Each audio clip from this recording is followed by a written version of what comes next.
안녕하십니까. 거꾸로 투자하는 쇼킹 부동산입니다. 오늘 한국은행에서 폭탄 발언을 했습니다. 이게 부동산 시장이 너무 중요한 소식입니다. 특히 연말 매수자에게는 더욱더 중요한 소식이라서 끝까지 시청해 주시기 바랍니다. 영상 시청 전에 구독과 알람 설정은 필수입니다. 10월 5일 멤버십 영상에서요, 지금 시점에도 매력적인 10억 이상 아파트 단지 6곳을 추천드렸습니다. 아마 보시면은 와, 이렇게 호재가 있는 곳이 많이 반등하지 못했구나 싶으실 거예요. 서울 아파트 매수를 고민하시면 필수 시청 내용입니다. 주 3회 멤버십 영상에서 여러분들의 인생을 바꾸시기 바랍니다. 유상재 한국은행 부총재보가 출입 기자단과 워크숍을 가졌습니다. 이분은 2023년 8월 21일 날 취임했죠. 자, 이 워크숍에서 당연히 기자들이 물어봤겠죠. 요즘 금융시장이 심상치가 않잖아요.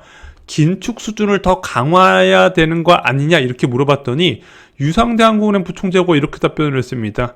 긴축 수준, 현재 3.5%인 기준금리를 더 높일 상황이 아니다라고 이야기를 한 거죠. 왜 긴축 수준을 높일 때가 아니라고 했을까요?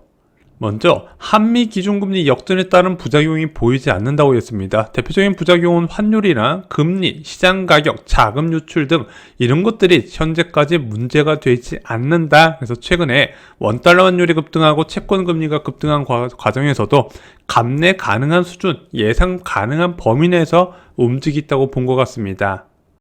두 번째 이유는요, 가계부채 증가세입니다. 요즘 한국은행이 가장 주목하고 관심을 갖고 있는 내용이죠. 자, 이거에 대해서도 부총재보가 이렇게 답변을 했습니다. 차입 비용이나 경제 성장 등을 전체적으로 봤을 때 늘어날 가능성보다는 대출 증가 폭이 줄어들고 국내 총생산 대비 비율도 줄어들 가능성이 높다고 이야기를 한 거죠. 자, 아시겠지만 시장에서는 추가 금리 인상에 대한 기대가 있었어요. 왜냐면은 최근 금통이 6개월 가까이 동안 만장일치로 추가 금리 인상 가능성을 열어놨었어요. 그래서 금통위원 모두가 야, 금리 더 올릴 가능성도 대비를 해야 된다. 왜냐면은 미국 추가 금리 인상에 따른 부작용, 물가 경로의 불확실성, 가계부채의 증가세 이런 것들을 종합해 볼 때 지금은 금리 인하를 언급할 때가 아니라 추가 금리 인상 할지 말지를 여부를 결정해야 된다, 이렇게 답변을 했었거든요. 그리고 더불어서 요즘 이창용 총재가 가계부채 증가세에 대해서 굉장히 예민하게 반응을 하고 있잖아요. 자기가 한국은행 취임한 이유를 가계부채를 줄이기 위해서 취임했다, 이렇게까지 표현을 할 정도였어요. 특히 국채금리 폭등에 대한 우려가 커졌었어요. 아시다시피 이번 연휴가 끝나고 국채금리가 0.25bp 껑충 뛰어 올라가 버렸죠. 자, 이렇게 한 단계 점프를 했고 1년물까지도 금리 인상 한 번 한 것만큼 올라갔기 때문에 야, 이거 우리나라도 이게 정책금리를 가만히 냅두는 게 말이 되냐. 왜냐면 미국에서도 추가금리 인상 한대잖아. 지금 그거에 대한 부작용이 이만큼 나왔는데 실제로 더 올리게 되면 어떻게 될 것인가, 이런 우려가 나타나면서 증시나 환율 불안이 확대가 됐었거든요. 그래서 금융 안정 차원에서 올려야 될 것이다. 자, 이런 기대감이 커졌었고 그것이 기자의 질문에 나왔지만은요, 한국은행 부총재보는 이제 추가 긴축 가능성에 대해서는 일축을 했습니다. 10월 금통위를 앞두고 깜빡이가 나왔네요. 자, 이래서 10월 19일, 11월 30일 날 예정된 금통위에서는 동결 가능성이 커졌습니다. 뭐 이건 한국뿐만 아니라 미국에서도 이번에 국채금리가 워낙 치솟으니까 야, 이거 시장금리가 너무 올라와서 국채금리를 정책금리를 올릴 필요성이 사라졌다, 이런 주장도 나오면서 약간 좀 금리가 진정되는 모습이 나오잖아요. 제가 볼 때는 조만간 한국, 미국의 금리 고점론이 힘을 받을 것이다, 이렇게 보여집니다. 근데 9월에 가계부채가 많이 증가했는데 5대 은행에서만 9월에 1.5조 원이 증가했거든요. 이거에 대한 정부의 스탠스가 나왔습니다. 이복현 금융감독원장은요, 갑작스러운 국채의 축소 문제가 생길 수 있다고 발표하면서 8월보다 오히려 가계부채가 9월 달에 1조 원 줄어들 거라고 이야기를 했습니다. 그래서 정부와 한국은행 모두 다 가계부채 관리에 자신감을 드러내고 있다는 거죠. 그래서 얼마 전까지만 해도 야, 이것 때문에 전부 다 금리를 올리고 난리가 날 것이다 했는데 실제 가계부채 이슈가 점점 조용해지고 있어요. 그도 그럴 것이 한국은행 가계부채 안정 목표가 생각보다 엄격하진 않아요. 자, 얼마 전에 8월 22일 날 이창용 총재가 이렇게 발표를 했습니다. 향후 몇 년간 GDP 대비 가계부채 비율 100% 아래로 맞추겠다. 그래서 1차 목표가 100% 아래래요. 근데 현재 가계부채 비율이 101.5%거든요. 이거 한국은행 공식 통계입니다. 이것을 100% 아래로 맞춘대요. 몇 년 동안, 당장 내년도 아니고 몇 년 동안. 그리고 2차 목표를 어느 정도 얘기했다? 90% 아래로 얘기했습니다. 그러면은 이 2차 목표는 언제까지예요? 얘는 20년 이상 장기 목표예요. 그래서 가계부채를 무리할 수준까지 낮추지는 않겠구나 예상이 가능한 부분이죠. 자, 이런 상황에서 제일 아쉬운 사람은 올해 겨울 매수 대기자입니다. 좀 11월은 좀 기대가 됐었거든요. 11월 달에 금리를 올렸다면은 이게 겨울 입주 물량과 맞물리면서 전세 수요 감소, 매매 수요 감소가 연관이 되거든요. 왜냐면 전세와 매매는 모두 다 금리 고점인 줄 알았더니 추가로 올라가네. 기준금리가 사람의 심리를 위축시켜요.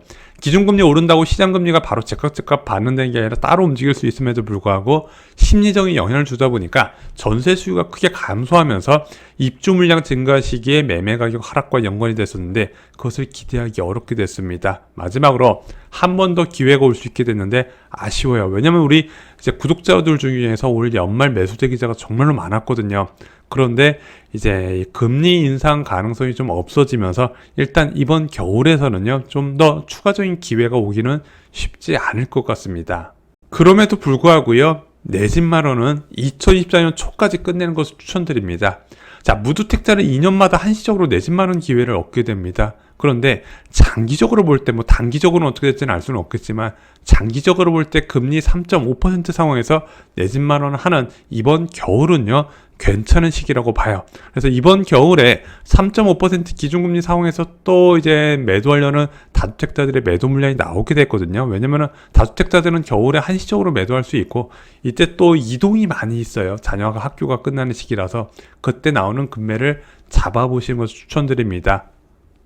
자, 또한 10월 분양을 좀 적극적으로 활용하실 필요가 있어요. 10월 달에 이례적으로 분양이 많죠. 전년 동월 대비해서 거의 40% 절반 가까이 늘어난다고 합니다. 그래서 민간 택지, 재개발, 재건축으로도 많이 나와요. 근데 요즘 재개발이나 재건축으로 공급되는 아파트 분양가 보면 깜짝 놀랐는데 그래도 잘 찾아보면 쓸만한 분양이 꽤 있습니다. 그래서 주변 시세 잘 파악하시고 주변 시세 대비가 이제 그 전에 고점 대비 많이 하락한 수준이면 잡을만 해요. 이건 저희가 멤버십 영상에서 계속 다뤄드리고 있습니다.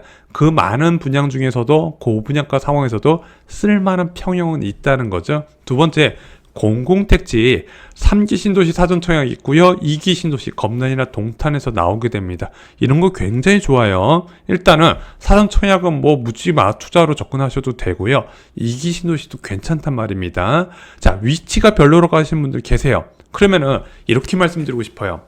같은 금액으로 살 수 있는 집을 한번 임장해 보시라고. 보통 2기 신도시 분양가 같은 경우는 5억대 내외거든요. 자, 이런 것 갖고 내가 5억대로 집을 어디 살 수 있냐? 저기 외곽으로 빠져야 돼요. 그런 컨디션에 집 잡으려면 외곽으로 빠질 수밖에 없다는 겁니다. 가성비로 괜찮다는 거예요. 게다가 얘네들은 대형 신도시잖아요. 대형 신도시는 현재가 아닌 미래를 보고 사는 것, 이게 무주택 청약자분들이 가장 어려워하는 부분인데 이런 것까지 감안해서 저희가 계속 추천을 드리고 있습니다. 물론 유상대 한국은행 총재는요 현재 자료를 근거로 이야기한 겁니다. 10월 11월 물가 한국은행이나 정부는 좀 낮아질 거라 기대하는데 결과는 아무도 모르죠. 미국의 추가 긴축 가능성과 그에 따른 파급 효과, 4분기 가계부채 통계까지 이런 지표까지 나와봐야 정확한 통화정책 방향을 알 수 있겠지만 현재 상황에서, 현재 전망에서는 금리 고점을 한국은행에서 이야기를 했고 이것은 굉장히 중요한 의미를 담고 있습니다. 자, 이제 관심이 집중되는 것은 금리 인하 시기입니다. 자, 부동산 시장은 연속된 금리 변화에 가장 민감하게 반응합니다. 얘가 입주 물량이나 정부 규제보다 앞서요.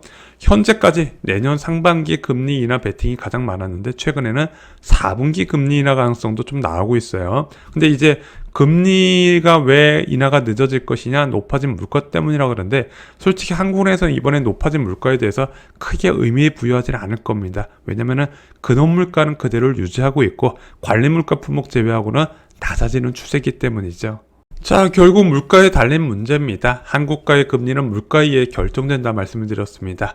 한국은행 전망대로 간다면 금리는 무조건 많이 낮아질 가능성이 큽니다. 왜냐면은 내년에 물가 전망이 2.1%예요. 근원 물가.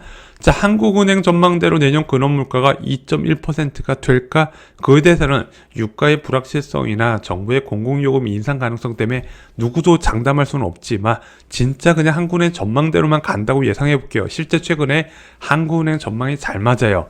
자, 현재 근원물가가 3.3%고 기준금리가 3.0%입니다. 이게 근원물가가 2.1%가 되면 기준금리는 어느 정도 나올까요?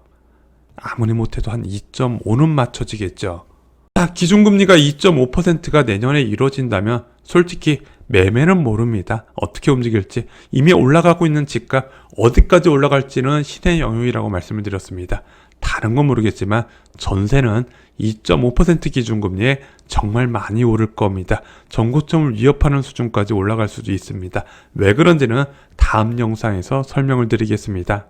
자, 오늘 준비한 소식은 여기까지입니다. 부동산 시장의 대표적인 악재 하나가 좀 해소되는 뉴스를 전해드렸습니다. 자, 물론 연말에 매수 대기자분들은 좀 힘이 빠지시겠지만 그럼에도 불구하고 내 집 마련은 포기하지 말라고 말씀을 드립니다. 아직 목 상태가 완전히 돌아오지 못해서 정상적인 컨디션으로 방송을 하지 못한 점 사과드립니다. 최대한 빨리 회복해서 여러분들께 좋은 소식 전해드리겠습니다. 오늘 영상이 마음에 드셨다면요, 좋아요, 구독, 그리고 주변 분들께 공유 꼭 부탁드립니다. 감사합니다.